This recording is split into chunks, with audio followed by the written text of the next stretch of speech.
Here's the bone tissue model. You might look at it and be like, I don't know how that is a bone tissue model. But if I turn it like this, then it kind of looks like a slice of pie. You start seeing those little circles, and that's how it starts looking like bone tissue. But this is just going to be one slice of a pie of a very, very, very large bone. But of course, we don't have bones that big. So this is just a blown up version of what bone tissue would look like and all the structures it's made up of.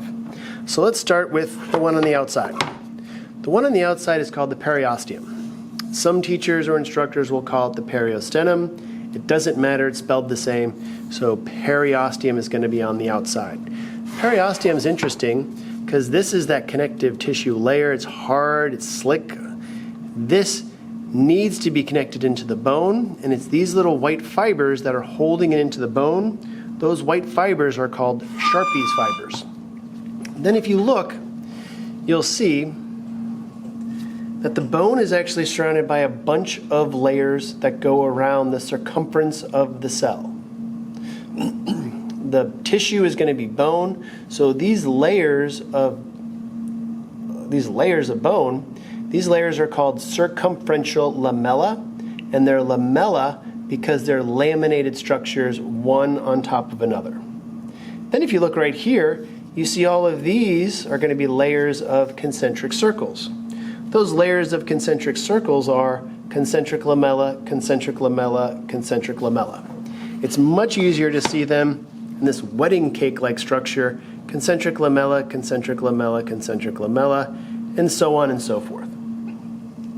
What's interesting about this is if you look right here, somebody drew a circle around the outermost concentric lamella. Everything inside of that every one of those circles is called an osteon. So if you take this random one over here, everything on the inside is an osteon. That's the outermost one. Everything in there is an osteon. And in the middle, you'll see a central canal. And the central canal can be seen with these blood vessels running through the central canal. Then, connecting those blood vessels in the central canals are perforating or Volkmann's canal. So perforating canal or Volkmann's canal are all the ones that are connecting the ones going up and down. Then you'll see right here, there are these little spider-looking things. Those spider things, they have these little legs. Those are just osteons. Here you can't really make them out as clearly, but they're just whiter. And here they're just little spaces. So if you were in the class, you can put your fingernail in there and clearly see a space. The space in a bone is called a lacuna. A lacuna is just a space.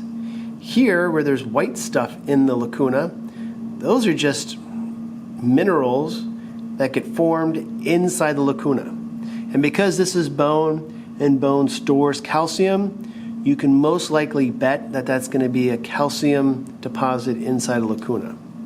And those little spiders look right there are going to be osteocytes within a lacuna. And the only other structure we have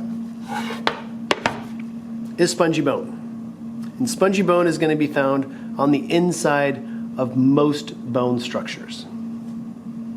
And those are all the structures you need to know. Just like how this one has perforating or Volkmann's, you can also call the central canal a Haversian canal, but because it's in the center, most students just stick with central canal.